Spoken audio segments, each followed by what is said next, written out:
Se murió el Papa y ahora empiezan las intrigas. ¿La iglesia va hacia la derecha o hacia la izquierda? ¿Va a ser más liberal, más conservadora? Esa es la pregunta. Y desde Italia tenemos al profesor José Molinelli. Profesor, gracias por estar conmigo. ¿Qué se discute del próximo cónclave? ¿Qué está diciéndose ya en la prensa italiana? Bueno, en el presente la discusión que se tiene sobre la sucesión papal, ¿verdad? Se presentan ciertos candidatos que pudieran posiblemente ser los herederos al trono de San Pedro, pero la discusión política tiene que ver mucho con cuál va a ser el acercamiento que próximos papas van a tomar en cuanto a la administración, no necesariamente de la Iglesia Católica, sino propiamente de este Estado soberano que conocemos como el Vaticano. Y esto es bien importante a nivel de discusión porque durante las pasadas décadas, particularmente desde Juan Pablo II, el Vaticano ha tomado un rol internacional que trasciende de meras interpretaciones teológicas y religiosas y se ha posicionado como un mediador de conflicto, un facilitador de intercesión en asuntos de derechos humanos, un simpatizante bien grande de la causa de equidad entre soberanía a nivel internacional y las causas de la ola migratoria, entre otros espacios. Así que es posible que, ¿verdad? Que un nuevo pontífice cargue consigo ciertas ideologías que afecten ese rol por bien o por mal. Y ahora mismo toda la discusión que se está teniendo mediáticamente a nivel de temas políticos es cuál va a ser ese nuevo acercamiento en el caso de que alguna persona u otra sea seleccionada.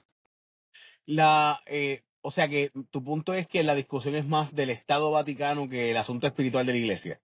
Bueno, depende de a quién le estemos preguntando, sin duda alguna, toda la comunidad católica, y en esto me incluyo, ¿verdad? Nos damos una gran lamentación por el fallecimiento del Papa. No obstante, cuando miramos la discusión política, que me parece que es la del foco de intriga en muchos de estos espacios, pues ciertamente la discusión es cuál va a ser el acercamiento que el Estado sobre el cual el Papa es un soberano, dígase, el monarca propiamente del Vaticano, pues cuál va a ser el acercamiento que este Estado va a tener en la comunidad internacional. Y hay varias preguntas, ¿verdad? Volveremos al consenso del Vaticano de antes de Juan Pablo II, donde el Vaticano era meramente un mediador religioso en ciertas discusiones internacionales. O nos acercaremos al espacio internacional de la misma forma, o quizás de una forma más inclusive radical que la que el Papa Francisco proveyó, ¿verdad? Proveyendo el espacio diplomático del Vaticano como un tipo de espacio de mediación e intercesión en una variedad de conflictos, no exclusivo a la discusión de Palestina e Israel, no exclusivo a Ucrania y Rusia, sino extensivo a muchísimas cosas, incluyendo política doméstica. Ok. Eh, y en esa discusión, ¿cuál ángulo va ganando? Bueno, O, nuevamente, también depende de a qué foro le estemos preguntando. Y yo creo que en esto es bien interesante uno notar qué es lo que se está diciendo desde el Vaticano vis a vis lo que se está diciendo desde una variedad de medios noticiosos, tanto políticos como no políticos. Y desde el Vaticano, pues la discusión es una bastante estructural, ¿verdad? Ha fallecido un papa, se va a proceder con el proceso que conocemos como el cónclave, y de eso, pues existen los famosos cardinali preferiti, que son las personas que eran más cercanas al Papa, que de alguna forma u otra se estima que pudieran acarrear una cantidad de votos para convertirse en los papas, y pues la discusión no ha trascendido de eso desde el Vaticano, y es propio porque el Estado del Vaticano tiene que navegar una cuerda muy fina entre lo que es la ideología y la teología de su congregación y su matrícula vis a vis su política internacional. Y no es tan certero uno hablar en política internacional de un próximo heredero al trono de San Pedro, desde la perspectiva de cómo es que este heredero es seleccionado, cómo uno pudiera hablar de una elección en un país donde sí sabemos a dónde es que se van las estadísticas de quién apoya a quién, ¿verdad? Ahora, fuera del espacio del Vaticano, sí vemos que hay muchísimos medios, tanto de izquierda como derecha, que han tomado una variedad de ángulos en cuanto a esto. Y me es muy interesante ver cómo es que los medios de ultraderecha, tanto en Europa como en Estados Unidos, al igual que los medios de extrema izquierda, también han ambos adoptado un consenso crítico al fallecimiento del Papa, mirándolo como un tipo de obstáculo para el tipo de metas ulteriores políticas que tenían, versus que vemos un conjunto moderado y de centro derecha y centro izquierda que generalmente lamenta la pérdida del Papa porque lo veía como un gran intercesor social de una variedad de temas que en el presente están en mucha discusión, incluyendo los derechos de la comunidad LGBTQ, los derechos de las personas migrantes no registradas, la capacidad de los estados de efectuar guerra, entre otras cosas. Ok, o sea que desde tu perspectiva, la derecha, pues básicamente está brincando a la oportunidad de lograr empujar una agenda más conservadora dentro de la iglesia. No, no toda la derecha, pero ciertamente diré que los conjuntos que pudiéramos catalogar como nacionalistas cristianos, que no es necesariamente lo mismo que creyentes cristianos, ¿verdad? En este Sí. contexto, ciertamente celebran esto porque ven que existe una gran posibilidad que una persona que pudiera ser aquí conservadora o lo que fuese, pues sea colocada en el trono de San Pedro. Y mirando la composición del Colegio de los Cardenales y el magisterio de la Iglesia Católica, es muy posible que se dé eso, particularmente cuando varias de las personas que son preferiti de alguna forma u otra fueron inclusive críticos del Papa actual. O sea que, digo, del Papa que falleció, ¿verdad? Hoy. Así que ante todo eso, pues yo creo que sí, la ultraderecha en muchos espacios ve una oportunidad dorada para volver a traer a la iglesia al marco de ejecución política que Benedicto, el Papa pasado, pues tenía, que donde se discutía a la iglesia como un tipo de intercesor de voluntades religiosas a nivel internacional, pero no necesariamente un intercesor en asuntos políticos. Y eso es lo que llaman la idea de la iglesia teológica, una iglesia que está solamente inclinada pues, a la creencia de sus feligreses y de su matrícula, pero que busca no interceder mucho en estos asuntos internacionales ni politizarse. Ok, en cuanto a el proceso de selección, se plantea ya en algunos favoritos, ¿verdad? Algunos de los cardenales que, incluyendo el secretario actual, curiosamente, ¿verdad? La película Cónclave ese es el que terminaba siendo el favorito, pero después terminó perdiendo el acceso a ser el electo por los dos terceras partes de los papas. Y empiezan a mostrar un grado de escándalos históricos. Me gustaría que habláramos un poco de esos escándalos históricos de los cónclaves del pasado, si recuerdas alguno que quieras destacar. Sí, sí, bueno, de la mayoría de los conclaves más escandalosos ocurrieron durante el medievo, ¿verdad? Primero de todo, yo creo que es importante que contextualicemos por qué se hacen estas reuniones a puerta cerrada y es porque precisamente se ha dado a nivel histórico un temor de la influencia que entidades políticas y económicas puedan tener sobre la decisión de quién va a ser papa. Así que, de alguna forma u otra, encerrarlos todos en un espacio y cohibirles de contacto con el mundo exterior durante el proceso de elección, pues limita el tráfico de influencias que generalmente hacían en la época medieval a que un papa fuera seleccionado de forma política o económica versus otro candidato que pues quisiera, pues de alguna forma u otra, tener la voluntad divina aleatoria que pretende tener un cónclave. Así que con eso en mente, ¿verdad? Sí, podemos hablar de un momento dado cuando el cónclave fue asediado por las fuerzas del Sacro Imperio Romano, donde literalmente se forzó a que se decidiera a favor de un papa o de otro. Podemos hablar de un momento donde dentro de los cónclaves en la época medieval se dieron peleas a puño entre los cardenales para decidir quién iba a asegurar la nominación. Así que sí, ha habido muchos procesos controversiales. No olvidemos que estas personas son humanas y que son personas con altos intereses de poder dentro de la Iglesia Católica, incluyendo los que disimulan no tener interés en lo absoluto. Así que sí, cada cónclave tendrá sus dramas políticos. Desconocemos cuáles van a ser los dramas que tendrá este, pero sin duda alguna el tema central que va a haber alrededor de este cónclave es el acercamiento a la administración del Vaticano, no necesariamente la Iglesia, sino del Vaticano como intercesor en asuntos internacionales. Los escándalos que persiguieron a la iglesia habían estado bajo Ratzinger, ¿no? Bajo el Papa Benedicto XVI. eh, Francisco lo supo trabajar, al menos en como relaciones públicas, ¿no? A nivel de la imagen de la iglesia, aunque la doctrina no cambió, la forma en la que se hablaba, yo en parte le digo a la gente que esto es un poco Donald Trump. Donald Trump cambia la forma, o sea, las deportaciones, mucha gente dice, ah, bueno, pero Donald Trump está deportando menos gente que Biden, ¿por qué entonces yo sí? Pero no es lo mismo deportar gente pasando por los canales y los procesos a deportarlas de forma abrupta, sin procesos legales y ¿verdad? Sin el debido proceso de ley, que ha sido el problema por lo cual los injunctions han procedido en contra de Trump.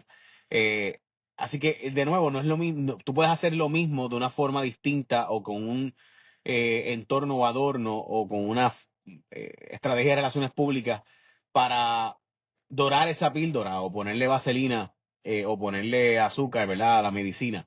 Eh, así que realmente la iglesia no cambió en su teología, simplemente cambió en la forma, en la retórica que se expresaba bajo el Papa Francisco, porque la teología no cambia, ¿no? La teología sigue siendo la teología. Sí había una apertura en un lenguaje más abierto hacia, por ejemplo, la comunidad LGBTIQ y demás. Eso ha provocado que mucha gente en la iglesia estuviera muy molesta con el Papa Francisco. Eh, ha habido mucha gente que plantea que la iglesia no debe estar tan cambiante en su estrategia de diálogo público, porque entonces si la iglesia cambia, pues entonces la doctrina no es universal. ¿Cómo tú lo ves? Bueno, para meterme en la discusión teológica, la cual es controversial, pero ciertamente diré que estoy de acuerdo con que la Iglesia Católica pues, no ha cambiado sustancialmente bajo Francisco a nivel de doctrina teológica, y eso pues lo sabemos pues por la evidencia consecuencial que surge de las encíclicas papales, de las discusiones del magisterio solemne de la Iglesia Católica, todas instituciones que de alguna forma u otra se dirigen a entender y regular lo que conocemos como la doctrina, o mejor dicho, en el lenguaje católico, revelar la doctrina y el dogma teológico. Lo que sí diré, ¿verdad?, es que a nivel de la ejecución de la administración de la Iglesia Católica sí se dan ciertos mandatos que aparentaban ser contrasentido a muchas de las personas que se aferraban a una lectura mucho más estricta de lo que conocemos hacer la teología católica. En particular, por ejemplo, sin alterar la doctrina del pecado, de ciertas acciones, sí todavía se abre la puerta de forma mucho más, ¿verdad? Se abre mucho más abierta la puerta bajo Francisco para las personas que pudieran ser consideradas pecadoras bajo la doctrina católica. Y eso es muy importante porque uno de los poderes más influyentes que tiene el de la Iglesia Católica es su capacidad de influir sobre sus feligreses. Y recordemos que hay muchos países alrededor del mundo donde la fe católica es la principal religión, y en tanto el católico sea alguien que le deba su lealtad a una figura llamada el Papa, pues las expresiones del Papa van a tener un poder político sobre la demografía católica en ciertos países. Ujú. Así que digamos que uno de los poderes suaves o soft powers que tenía el Vaticano era ese, la capacidad de alterar ciertos comportamientos políticos a nivel doméstico de sus congregaciones, y en respuesta a las controversias políticas alrededor de la inclusión de las personas que son miembros de la comunidad LGBTQI, y las personas que son inmigrantes no registrados, entre otros conjuntos, pues naturalmente las opiniones de la iglesia van a tener un impacto sobre el acercamiento que los feligreses tendrán a la política doméstica de estos asuntos. Pero aquí es que tenemos otra discusión bien interesante, el fenómeno estadounidense. ¿Cómo es que se ha dado que ciertos obispos muy aferrados a la derecha estadounidense criticaron al Papa Francisco, y cómo es que se da como un tipo de movimiento cuasi sismático dentro de los feligreses católicos estadounidenses, que se están aferrando más a MAGA de lo que se están aferrando a la doctrina católica de serle leal al Papa? Así que también entendamos de que la Iglesia Católica en el presente se enfrenta a una gran división, y esa división en gran parte es movilizada por los nacionalistas cristianos. Y yo creo que una discusión bien importante va a ser cómo los próximos papas van a manejar esa discusión del surgimiento del nacionalismo cristiano. ¿Qué es el nacionalismo cristiano para aquellos que no sepan que hay un resurgimiento bastante fuerte en toda Europa, Latinoamérica, evidentemente, con Bukele, por ejemplo, siendo uno, eh, y Donald Trump en Estados Unidos? Sí, bueno, primero de todo entender que el nacionalismo es un tipo de convicción política, tanto individual como colectiva, de que el Estado debería existir para favorecer un grupo de personas en particular, que se refieren a la nación, y la nación generalmente hablamos de algo que tiene unos confines étnicos, culturales, sociales en común, y es un concepto bastante abstracto porque la única forma de tú concluir que eres miembro de una nación es también concluir de que otros no lo son. Así que el nacionalismo como ideología es naturalmente una que pretende excluir a alguna gente e incluir a otra.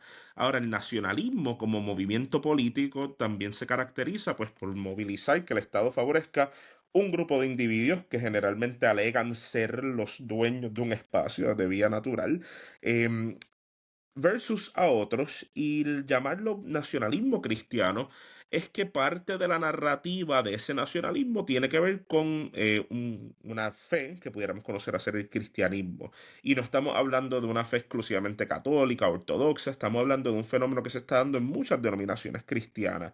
Así que con eso en mente, es decir, nacionalismo cristiano, nos referimos a una convicción política de ciertas personas de que el Estado debería favorecer a ciertos miembros del país por razones étnicas, culturales y sociales, pero bajo los preceptos también de la fe que pudiéramos llamar el cristianismo. Ahora, el gran problema que tiene el nacionalismo cristiano es que tiende a inclinarse mucho más a los preceptos del nacionalismo y las vertientes autoritarias que trae versus los preceptos de la cristiandad universal, el amor al vecino, entre otras cosas. El concepto bíblico es realmente lo más relevante desde la perspectiva de la prensa italiana. O sea, la razón por la que te pregunto esto es porque parte de lo que ocurre con la Iglesia Católica es que básicamente, como es la iglesia madre, es la iglesia donde salen todas las demás iglesias protestantes, eh, pues realmente en la práctica, para mucha gente la iglesia católica es la iglesia escatológica, es decir, es la iglesia que pauta o pacta, ¿verdad? La perspectiva o marca la perspectiva profético-religiosa. Y a mí eso siempre me parece interesante porque la iglesia católica, yo no sé si discute ese tema eh, internamente cuando se va a la hora de discutir su futuro. ¿Cómo se le discute desde la perspectiva protestante? Es decir, se ve como una iglesia cristiana, una iglesia mariana, la iglesia católica se ve a sí misma como una iglesia, ¿verdad? Desde la perspectiva, por ejemplo, de ciertos grupos religiosos o religiones como parte de lo que sería el apocalipsis, la bestia, etcétera. Eso la iglesia lo toma en consideración a la hora de discutir. Bueno, depende de cuáles sean las pretensiones ecuménicas que tenga la Iglesia Católica y ese grado de ecumenismo, dígase, de inclusión de otras denominaciones en la discusión de lo que debería ser la eventualidad del cristianismo, pues generalmente ocurre bajo papas que pudieran ser de una vertiente más progresista, como el Papa Francisco. Así que ocurre dentro de del interés de la Iglesia Católica de postrarse como el proveedor de ecumenismo, pero no necesariamente ocurre en presencia de papas no ecuménicos, como por ejemplo Benedicto, el cual insistía, ¿verdad?, de que la Iglesia Católica pues, era pues, el único vehículo de la salvación teológica de los feligreses que pudieran considerarse cristianos. Así que si la pregunta la podemos abstraer un poco más y decir hasta qué punto la Iglesia Católica le incumbe en las percepciones ideológicas y teológicas que tengan los conjuntos protestantes en cuanto a ella, pues depende del grado de ecumenismo del Papa. Y pues en el presente la discusión no va a tirarse tanto a eso hasta que haya un nuevo sucesor al trono de San Pedro. Y a base de quién sea esa persona, pues podremos preguntarnos de cuáles son sus pretensiones de inclusión o quizá exclusión de los conjuntos protestantes de la discusión de lo que debería ser el destino eventual del cristianismo a nivel mundial.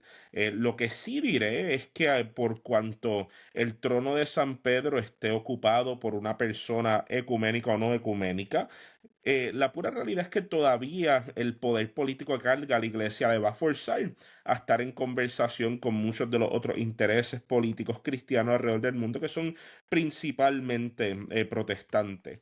Y en tanto eso sea cierto, no estamos diciendo de que un próximo papa va a abolir totalmente la conexión y discusión política con conjuntos protestantes, sino que más bien se va a canalizar o por vía de intereses políticos más que intereses teológicos.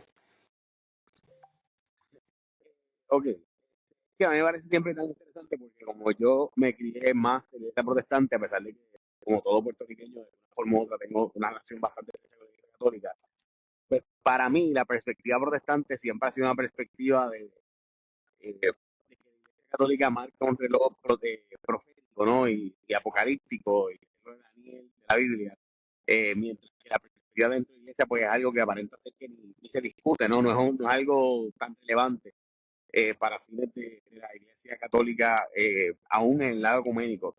Planteado ese asunto, el hecho de que Donald Trump esté a cargo de básicamente el nuevo orden mundial, o por lo menos así aparenta, eso sí afecta a la decisión o a la discusión interna del conclave.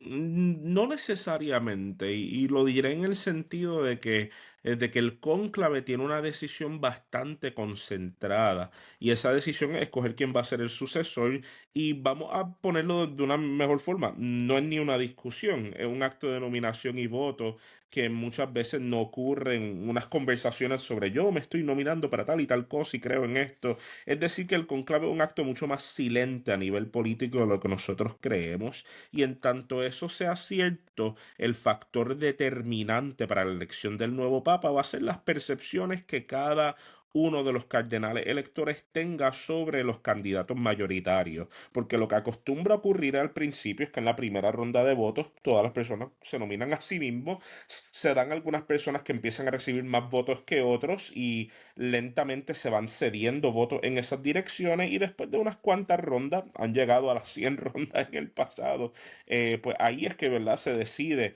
quién va a ser el sucesor. Así que el factor determinante, sin duda alguna, es las percepciones que los cardenales tengan sobre las personas que están acumulando la mayor cantidad de votos en el cónclave, y por otra parte, qué intenciones tienen estos cardenales al prestar su voto. Porque algo bien interesante que ocurre en el proceso del cónclave es que se dan unos espacios de receso donde se negocia quién va a votar por quién, y esas negociaciones incluyen ciertas prestaciones políticas y económicas tales como la concesión de dinero para la creación de una nueva iglesia, un espacio, la concesión de un oficio para la administración de algunos de los canales de beneficencia social que tenga la Iglesia Católica, entre otras cosas. Así que sepamos de que el cónclave, un junte político, al igual que muchos otros, cuya determinación sin duda alguna afecta la formulación teológica y administrativa de la Iglesia Católica, pero que principalmente las razones por las cuales los obispos están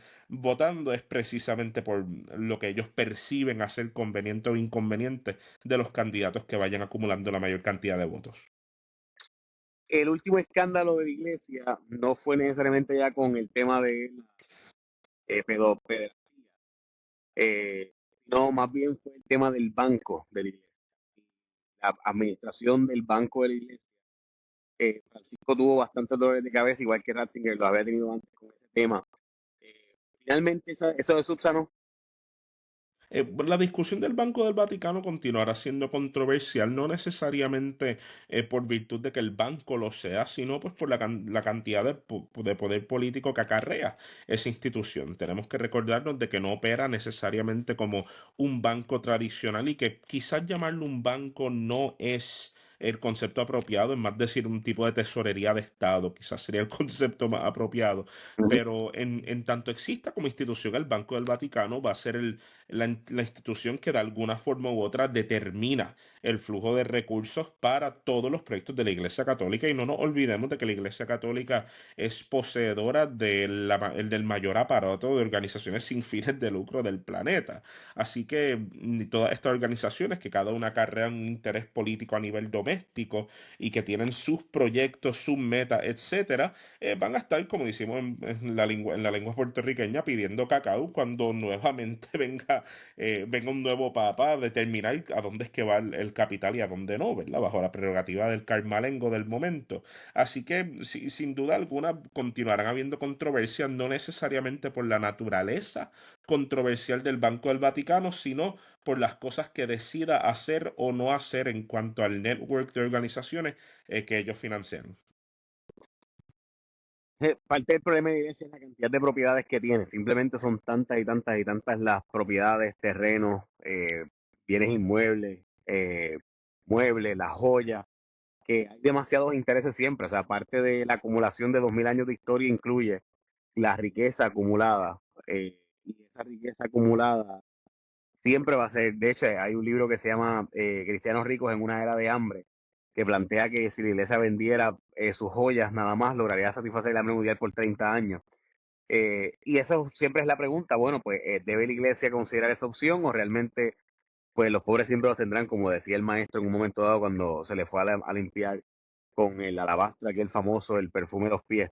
Pero esa discusión sí es cierto que es teológica y ahí pues no voy a entrar, porque depende entonces de una visión muy interna de la iglesia. ¿Alguno te haya preguntado que sea relevante?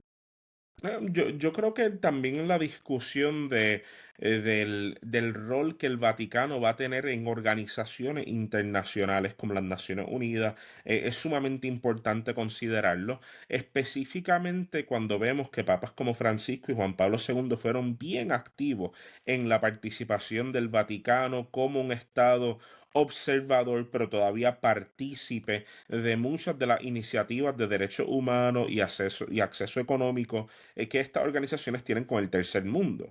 Y en tanto eso haya sido, ¿verdad? Pues una parte, un pilar esencial de la política exterior del Vaticano, es posible que un papa que adopte el acercamiento de Benedicto XVI, pues que lentamente deconstruya todo eso. Y también está la pregunta, ¿verdad? De no haber una presencia del Vaticano en muchos de estos espacios.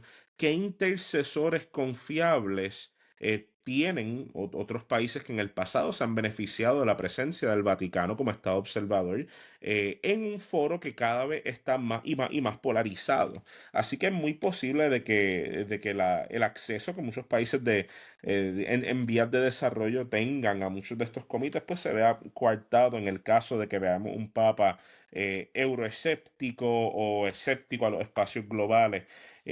Porque en el presente, y lo digo, ¿verdad? La presencia del Vaticano como un mediador e intercesor es importante y decisiva. Si llegaste hasta aquí, tú eres parte de la resistencia. Ahora suscríbete. Casi 40 de cada 100 no se suscriben y piensan que están suscritos. Dale subscribe al canal y la campanita. Nos ayudas un montón cuando te suscribes porque hace que el algoritmo empiece a enviarle a otras personas como tú. Suscríbete aquí en mi canal de YouTube, Jay Fonseca PR.